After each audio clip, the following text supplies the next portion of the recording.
जय हिंद दोस्तों। स्वागत है हमारे चैनल मेडिको स्मोक पे एक बार फिर। तो आज हम फिर आए हैं आपके बीच में एक नया बहुत ही इंटरेस्टिंग वीडियो लेकर के।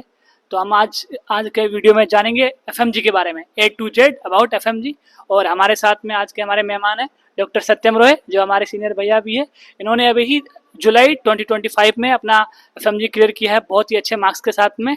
तो सबसे पहले इनसे आप कोई अपना इंट्रोडक्शन देंगे।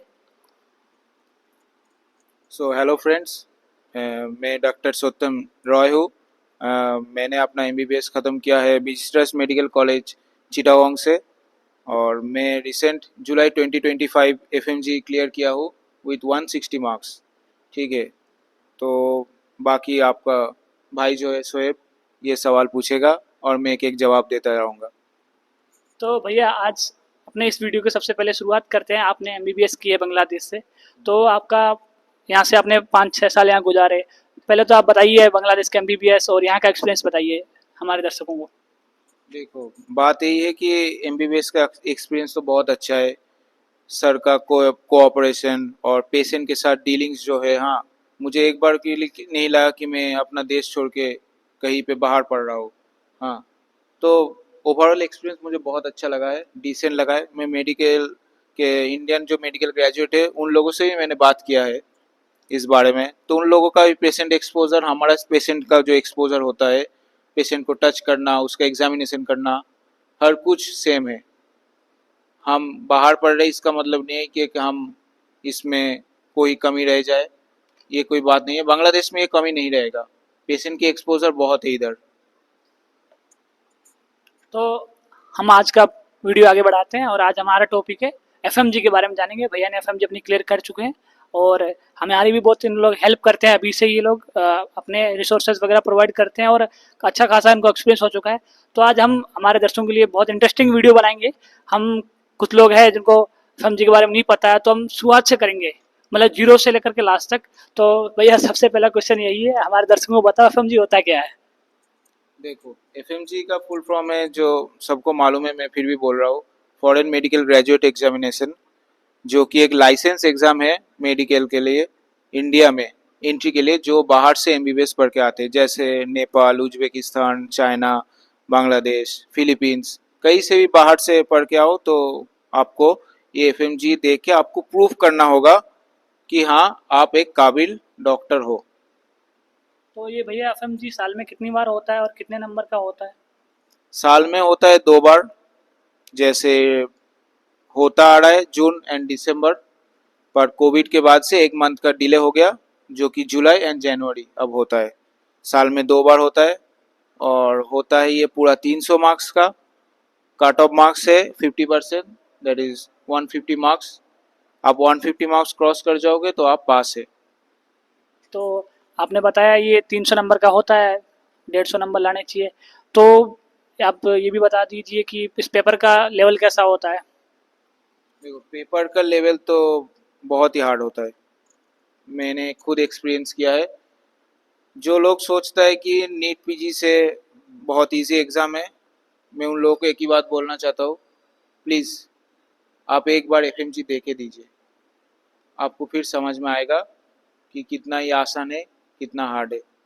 ठीक है ना? ये तो जो एग्ज़ाम देता है वही समझता है, बाकी दूसरे लोग तो बोलेगा ही एग्ज़ाम ये आसान नहीं है, ये आसान है, एग्ज़ाम नीट पीजी से भी आसान है। तुम एक बार देख लो, खुद एहसास हो जाएगा। तो वैसे एमबीबीएस में तो बहुत सारी सब्जेक्ट्स होती है, जैसे जो एमबीबीएस कर रहे हैं पता है, जो करने आ रहे हैं उन्हें भी पता चल जाएगा। तो एमबीबीएस की सब्जेक्ट्स जो है उनका वेटेज कितना होता है, कौन सी सब्जेक्ट सबसे ज़्यादा आती है, आप मेरे को थोड़ा सा एक्सप्लेन कर दीजिए।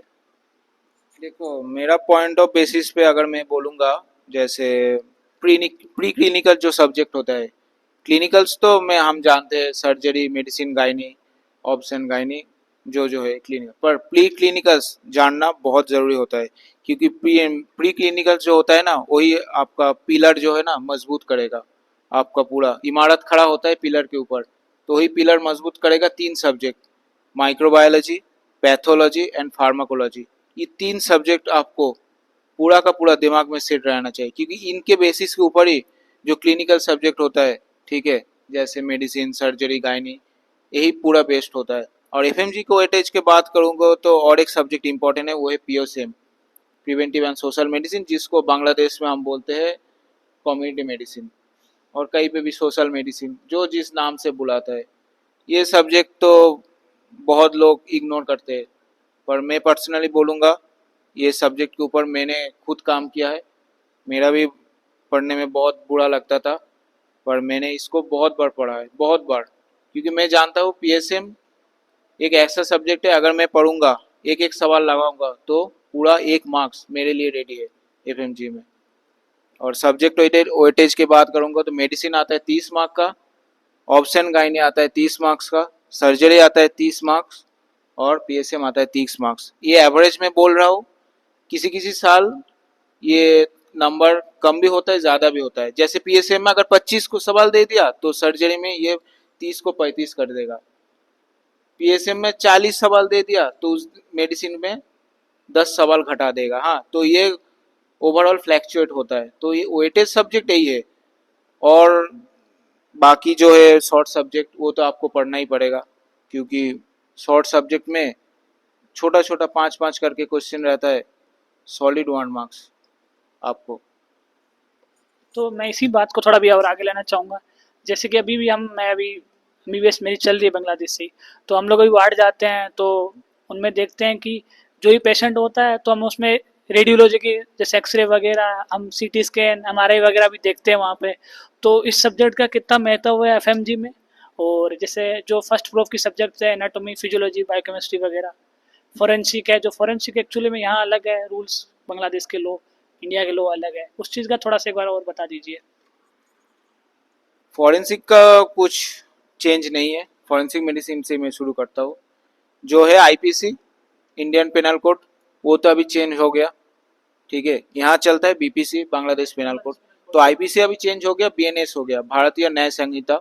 और जो सीआरपीसी है, क्रिमिनल पेनल कोड, वो इंडिया में चेंज होके हो गया बीएनएसएस। ठीक है, तो वो सब कुछ पॉइंट से याद रहता है, वो एक टेबल पढ़ना पड़ता है, बस इतना ही। और जो कोर्ट का जो मामला है ना, जी, एडिशनल जज कोर्ट, कितना कोर्ट है, कौन कितना फाइन करता है, ठीक है। कस्टडियल डेट हुआ तो कौन सा वाला जज इसका राय देगा, तो ये सब है। ये थोड़ा बहुत एक चैप्टर है, बाकी ओवरऑल सभी सेम है। और रेडियोलॉजी का बात किया जाए तो करेंटली एनएमसी ने इस रेडियोलॉजी को लेके not only FMG, NEET PG में भी बहुत ज़्यादा क्वेश्चन आ रहा है रेडियोलॉजी लेके। देखो, रेडियोलॉजी एक ऐसा सब्जेक्ट है जहाँ पर तुमको अच्छे से एनाटॉमी जानना पड़ेगा, नो डाउट यहाँ पर, ठीक है। आपको बहुत अच्छे से एनाटॉमी जानना पड़ेगा, ठीक है, क्योंकि रेडियोलॉजी से जो होता है ना क्वेश्चन, मिक्स क्वेश्चन आता है, सर्जरी, ईएनटी, हर एक सवाल में रेडियोलॉजी घुसा रहेगा ही।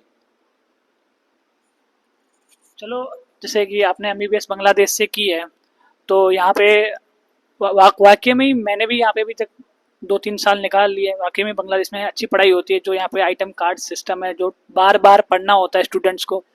बांग्लादेश में एमबीबीएस करने आए तो मतलब मौज मस्ती तो नाम मात्र की होती है। यहाँ पे होते हैं स्टडी टूर वगैरह होते हैं कॉलेजों में, लेकिन पढ़ाई यहाँ पे रेगुलर करनी होती है। आपको, आपने यहाँ से एमबीबीएस कर लिया, आपको अच्छे से पता है, तो आपने यहाँ पे एमबीबीएस की, अच्छे से पढ़ाई की, तो बताओ कि बांग्लादेश से एमबीबीएस करने का आपको कितना फ़ायदा मिला एफएमजी में in comparison of other countries का। साथ में एग्जांपल लेके बताइए थोड़ा। देखो, मेडिकल स्टडी एक ऐसा स्टडी है जहाँ पर रेगुलर रेगुलरिटी मेंटेन होता है, डिसिप्लिन मेंटेन होता है, जो इधर माना जाता है कि हाँ होता है, क्योंकि पढ़ाई की ओर रहना, रेगुलर स्टडीज़ पे रहना, मेरे लिए वही बात है कि यहाँ का जो क्लिनिकल्स जो है बहुत स्ट्रांग है। एफएमजी में मेजॉरिटी क्वेश्चन जो अभी आता है वो क्लिनिकल्स के ऊपर बेस्ड करके है। डायरेक्ट सवाल तो 1 लाइनर तो उठ ही गया है, समझ लो, क्योंकि मैं बात कर रहा हूँ जनवरी 2025 का क्वेश्चन का। इतना लेंथी क्वेश्चन था, एक एक सवाल का विथ इन्वेस्टिगेशन। हाँ, 1 मिनट में करना इम्पॉसिबल है, एक एक सवाल का 1.5 मिनट लग रहा था। तो अभी तो पैटर्न चेंज ही हो गया, 1 लाइनर उठ ही गया है। हाँ, 1 लाइनर के ऊपर भरोसा भी मत करना कभी, ठीक है। अभी पूरा जो है क्लिनिकल्स तो हाँ, लेंदी क्वेश्चंस आते हैं। तो क्लिनिकल्स जो इधर स्ट्रांग होता है तो ये सब फैसला उधर एग्जाम हॉल में मैनेज हो जाता है। हाँ, तो ये अभी बताया जैसे कि चेंज हुआ है सिलेबस जो बांग्लादेश में, इसमें भी ये है कि जो पेपर का पैटर्न चेंज हुआ है। जैसे कि फर्स्ट प्रोप में पेपर 1-2 होते हैं, तो दोनों पेपर में ये भी भाग होते हैं, तो उनमें भी क्लिनिकल क्वेश्चन एफएमजी वाले जैसे आ रहे हैं यहाँ पे बांग्लादेश के जो एमबीबीएस के थ्योरी पेपर होते हैं उसमें। जैसे इस साल हमने फार्माकोलॉजी और फॉरेंसिक मेडिसिन के पेपर दिए, तो एक पेपर में 4 पार्ट्स थे ABCD, पर पार्ट में क्लिनिकल क्वेश्चन थे, उसमें डायग्नोसिस, इन्वेस्टिगेशन, मैनेजमेंट सब पूछा हुआ था। ये चीज़ बहुत शायद हेल्प करेगी हम लोगों को आगे जा करके। और ये बात ये है कि एक चीज़ और आप हमें क्लियर कर दीजिए, जैसे कि यहाँ पे हम लोग थ्योरी भी देते हैं, एमसीक्यू आते हैं 10 नंबर के, लेकिन मोस्टली हम लोग थ्योरी पढ़ते हैं, प्रैक्टिकल, वाइवा, ओस्पी, ये चीज़ पढ़ते हैं हम 5 साल तक इस चीज़ की प्रैक्टिस में होते हैं। और फिर हमें एफएमजी में जाके एमसीक्यू के साथ लड़ाई लड़नी पड़ती है, वहाँ पे तो एमसीक्यू आता है, एमसीक्यू की लड़ाई लड़नी होती है। तो इस चीज़ को थोड़ा सा एक्सप्लेनेशन। देखो एमसीक्यू के लिए तो टाइम 1 मिनट मिलेगा सिर्फ, ठीक है ना।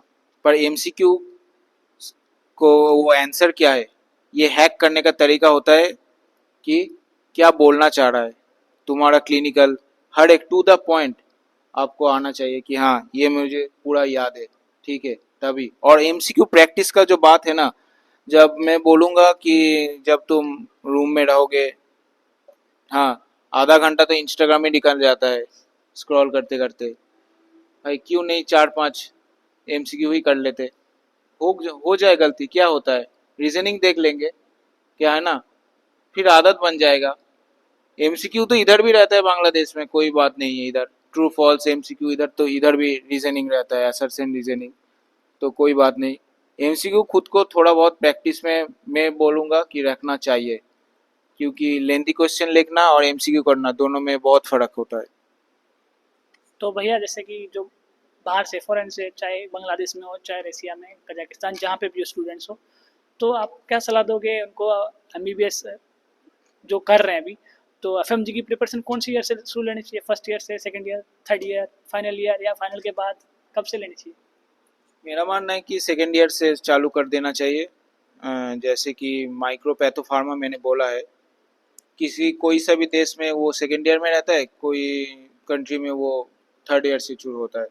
तो मेरा मानना है कि सेकेंड ईयर से शुरू कर दो, क्योंकि माइक्रोपैथोफार्मा मेजोरिटी में उसी साल से ही रहता है, ठीक है। ये 3 सब्जेक्ट मैं बार बार बोल रहा हूँ, base of the all of the subject. Patho पढ़ोगे तो उसमें अंदर पूरा का पूरा गायनी के कैंसर, सर्जरी के कैंसर, उसके अंदर का क्या हिस्टोलॉजिकल फीचर्स है, सब कुछ आएगा उसके अंदर, ठीक है। माइक्रो भी सेम, पैथो तो मैंने बोल दिया, और फार्मा तो कोई बोलने की बात ही नहीं है, क्योंकि उसके अंदर ड्रग्स के इतना कॉन्ट्रा इंडिकेशन इंडिकेशन है, मेडिसिन का तो कुछ कवर हो ही जाता है। नॉट ओनली मेडिसिन, मैंने इस बार बहुत कुछ फेस किया है, मैंने फार्मा सबसे स्ट्रॉन्ग था मेरा, तो मैं इस बार का बहुत क्वेश्चन, पीडियाट्रिक्स का भी क्वेश्चन मैंने फार्मा फार्मा से, आपका बहुत स्ट्रॉन्ग था, उसका श्रेय आप किसको दोगे?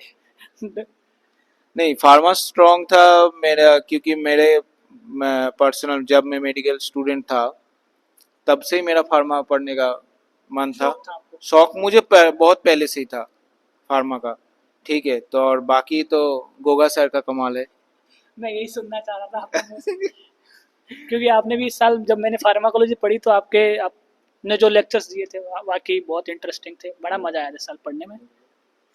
बाकी और फार्मा के मैंने 2 टीचर को फॉलो किया था, एक गोगा सर और एक सिराज अहमद सर। अच्छा वो पीडब्ल्यू मेडेड में है, तो उनको भी मैंने फॉलो किया था, उनका भी मैंने क्लास देखा था। हाँ तो दोनों ही औसम है, दोनों ही मेरे लिए बहुत काम आया।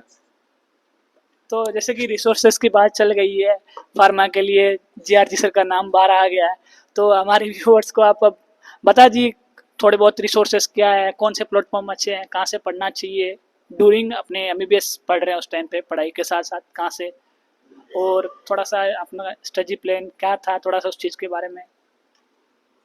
देखो कोई प्रिपरेशन करना चाहे ना, तो वो इतना वीडियोस है यूट्यूब पे फ्री में, हाँ इतना वीडियोस है टेलीग्राम चैनल पे, फ्री का सब है। सब कुछ फ्री में है। तुम चाहो तो तुम पढ़ सकते हो फ्री से ही, ठीक है। अगर बोलेगा तो कोई अच्छा एक प्लेटफॉर्म बोलेगा, तो मैं रिकमेंड करूँगा प्रेपलेटर। प्रेपलेटर बहुत अच्छा प्लेटफॉर्म है फॉर एफएमजी। पर्पस, ठीक है, कोई बात डाउट नहीं। और स्पेसिफिक जो जो टीचर आपको लग रहा है कि मैं इससे नहीं हो रहा है, तो आप दूसरा प्लेटफॉर्म से वो टीचर चूज कर सकते हैं। जैसे ईएनटी के लिए मैंने चूज किया था राजीव धवन, और फार्मा मैंने चूज किया था प्रेपलेटर के बाहर से गोगा सर को एंड सिराज अहमद सर को, ये दोनों को मैंने फॉलो किया था। ऐसे ही आई के लिए अनुराधा धवन मैम को मैंने फॉलो किया था, प्रेप से बाहर का वो। तो ऐसे ही वीडियोस मिल जाते हैं, तो तुम पढ़ सकते हो, कोई बात नहीं। प्रिपरेशन स्टार्ट कर दो सेकेंड ईयर से, थोड़ा थोड़ा करके।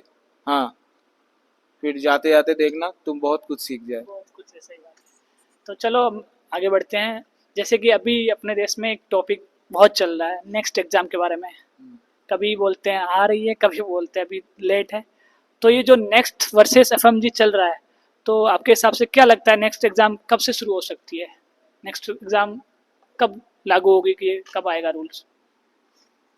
As far as I know कि नेक्स्ट एग्जाम के लिए एनएमसी ने बोला है अभी 3-4 साल तो कोई बात ही नहीं है, ठीक है। 3-4 साल बाद वो सोचेगा कि एग्ज़ाम कैसे लेना है ये सब। अभी नेक्स्ट के बारे में बात करना भी फालतू रहेगा, क्योंकि एनएमसी को खुद मालूम नहीं है एग्ज़ाम कब लेना है।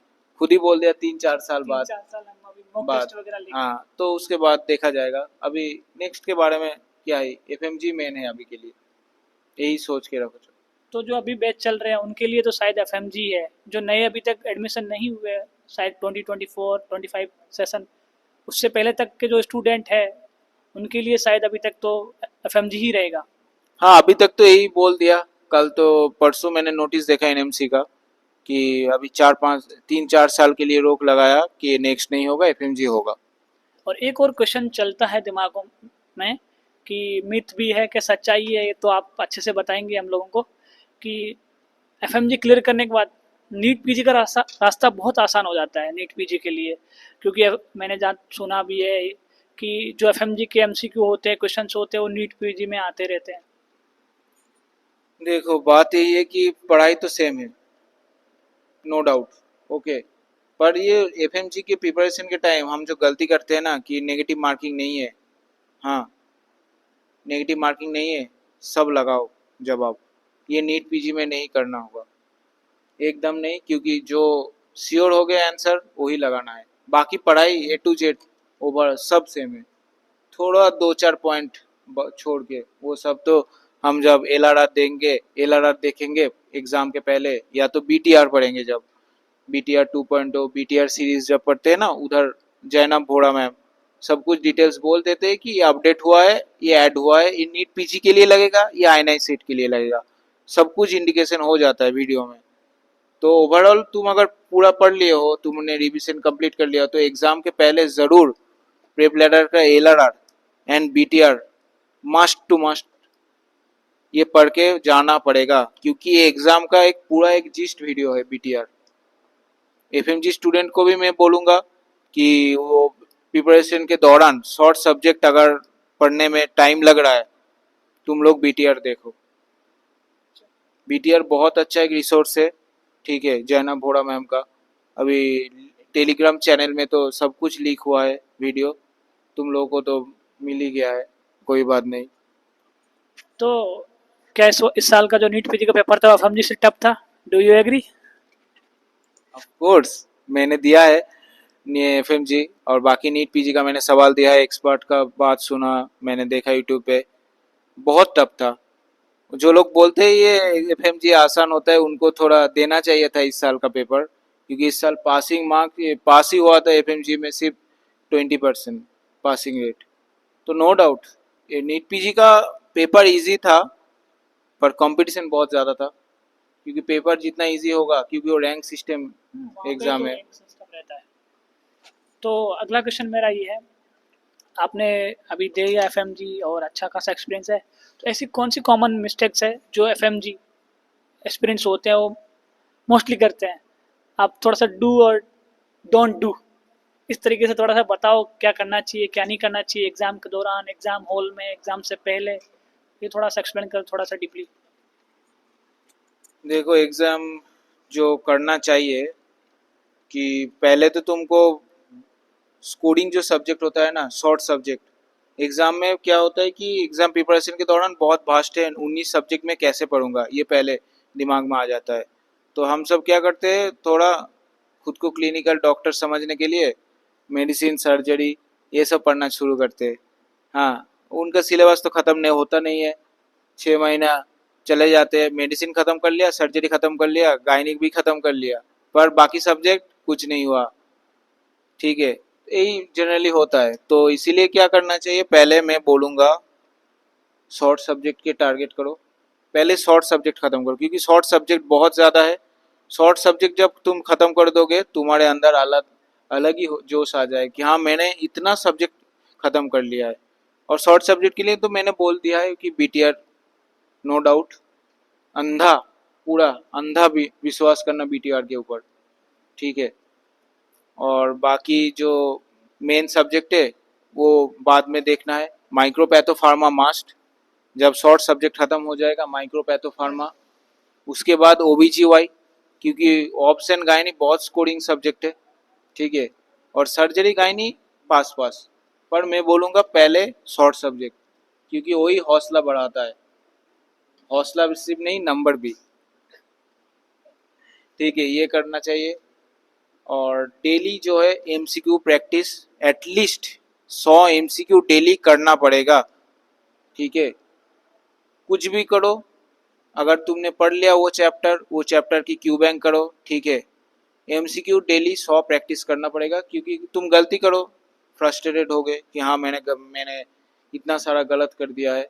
हाँ, जीटी देना है मंथली एक, ग्रैंड टेस्ट, जो सबसे बड़ा गलती है खुद को जीटी में अपेयर ना करने का। ये मैं पॉइंट बहुत ज़्यादा हाईलाइट कर रहा हूँ, क्योंकि जीटी देने में डरता है, मेरे पास टाइम नहीं है। हाँ, जीटी देने के टाइम जो 3 घंटा मैं उससे पढ़ लूँगा, ये सबसे बड़ा गलती है, मैंने भी ये गलती किया है। ठीक है, तो जीटी देना चाहिए, बहुत ज़्यादा जीटी देना, क्योंकि जीटी में सिलेबस ख़त्म नहीं हुआ फिर भी जीटी दो।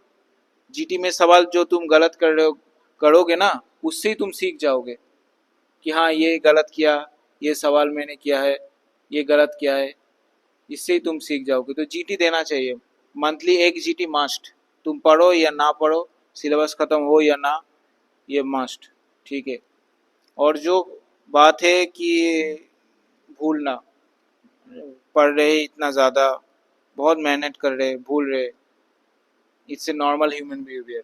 ठीक है, पढ़ोगे भूल जाओगे, फिर से पढ़ोगे फिर से भूल जाओगे। अब एग्ज़ाम के पहले लगता है कि भाई मैंने कुछ पढ़ा ही नहीं, 6 महीना मैंने वेस्ट कर दिया। पर तुमने अगर पढ़े हो ना, एग्ज़ाम के हॉल में ही तुमको याद आ जाएगा। ये मेरे मेरे साथ भी हुआ था, क्वेश्चन देख के तुम्हें वो 4 ऑप्शन से ना, वो जो क्लिक करेगा तो क्लिक करेगा ना, माउस उधर ही जाएगा, माउस पॉइंटर जहाँ पर तुम्हारा राइट ऑप्शन रहेगा। तो यही होता है कि करो, पर जीटी दो, एमसीक्यू करो। ठीक है, शॉर्ट सब्जेक्ट पहले पढ़ो, उसके बाद इंटरमीडिएट सब्जेक्ट जैसे माइक्रोपैथो फार्मा, उसके बाद ऑप्स गायनी, उसके बाद मेडिसिन सर्जरी। तो आज का लास्ट क्वेश्चन आपसे ये है कि कुछ डार्क ट्रूथ बताइए एफएमजी के बारे में। कुछ लोग एमबीबीएस बाहर फॉरेन में एडमिशन लेने से पहले डर जाते हैं एफएमजी को देख के, और कई सारी मिथ्स फैली हुई है। तो सबसे ज़्यादा डार्क ट्रूथ क्या है एफएमजी के बारे में, वो देखो, डार्क ट्रूथ तो ऐसा मैं बोलूँगा तो डरना कुछ नहीं है। अगर तुम पढ़ोगे, 5 साल मेहनत करोगे, कुछ सीखे हो अपने कॉलेज से। हाँ, क्योंकि कोई वेस्टेज में नहीं जाता है। ठीक है, अगर तुम बांग्लादेश से पढ़ो तो नो डाउट तुम्हारा कुछ वेस्ट नहीं जाएगा। तुम 5 साल में के अंदर के 5 साल पढ़ने के बाद अगर एफएमजी में तुमने 3 महीने का भी प्रिपरेशन लिया, अपेयर हुआ है, तुम बहुत सारा, तुम पास करने के लायक हो, मैं बोलता हूँ ये। ठीक है, और एक्सेप्शंस जो होते हैं ना, स्टूडेंट्स सुन लिया कि उससे भाई वो 8 बार दे दिया, वो 6 बार दे दिया, वो 10 बार दे दिया, मैं नहीं कर पाऊंगा, ये सबसे ज़्यादा डिमोटिवेटेड बात है। ठीक है, मैं जो 8 बार 10 बार 6 बार भी दे रहा है ना, मैं उसको डिमोटिवेट नहीं कर रहा हूँ, कम से कम वो भी कोशिश कर रहा है। पर ठीक है, आप उससे डिमोटिवेटेड मत होना, खुद का पढ़ाई खुद के पास, टाइम आपके पास है, आपका मर्जी, आप क्या करोगे, उसको वेस्ट करोगे या लगाओगे। जो बात होता है, जो मैंने इस बार पास होने के बाद टेलीग्राम में मुझे कम से कम डेली 15 से 20 मैसेज डेली आता था, डेली, आज भी आता है कि भैया मेरा क्लियर नहीं हुआ है एफएमजी, मेरा ये मार्क्स आया है, मेरा वो मार्क्स आया है, ठीक है, मैं कैसे प्रूव करूँ। तो मैंने मैंने सवाल रहता है कि तो मैं क्या वो अटेम्प्ट कौन सा था। तो एक का मैं इंटरव्यू का बात बोल रहा हूँ, मैसेज का बोला था, ये मेरा 6 अटेम्प्ट था, सिक्स अटेम्प्ट था। तो किसी ने बोला था एक बार मेरा 8वां अटेम्प्ट है, ठीक है, उससे इस बार भी क्लियर नहीं हुआ उसका।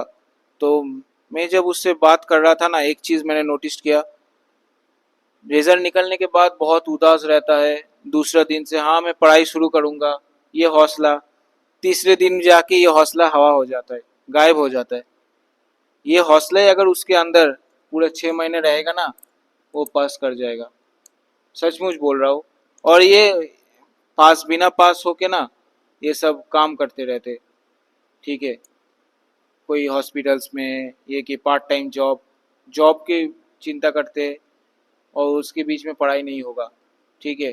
पूरा रूम लॉक करके 6 महीने आपको पढ़ना पड़ेगा, ठीक है, उसी टेबल पे बैठे रहना पड़ेगा, खाने के टाइम खाना, नहाने के टाइम नहाना, ऐसा करना पड़ेगा पूरे 6 महीने, तभी निकलेगा।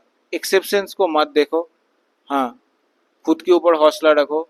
जो ज़्यादा बार अटेम्प्ट दे रहा है, मैं उसको छोटा नहीं कर रहा हूँ, मैं ये बोलूँगा कि तुम लोग टेक्निकली पढ़ो, दिल और दिमाग से पढ़ो, ज़बरदस्ती नहीं। तो बहुत बहुत शुक्रिया भैया हमारे चैनल पे आने के लिए, आपका समय देने के लिए। तो दोस्तों, हमने एक आज बहुत ही इंटरेस्टिंग वीडियो बनाने की कोशिश की, और डॉक्टर सत्यम भैया के साथ में, जिन्होंने अपना एफएमजी क्लियर कर चुके हैं। अभी ये वैसे कोलकाता से हैं, वहाँ से भी इंटर्नशिप इनकी चालू है, और अभी इनको जैसे समय मिला था तो उन्होंने हमारे साथ आए चैनल पे, और हमें बहुत सारे क्वेश्चंस इस आज की वीडियो में कवर करने की कोशिश की है, लेकिन कुछ क्वेश्चन रह भी गए होंगे।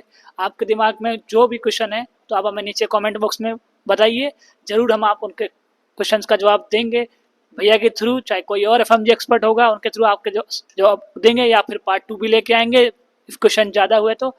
और ज़रूर चैनल को सब्सक्राइब करना मत भूलिए।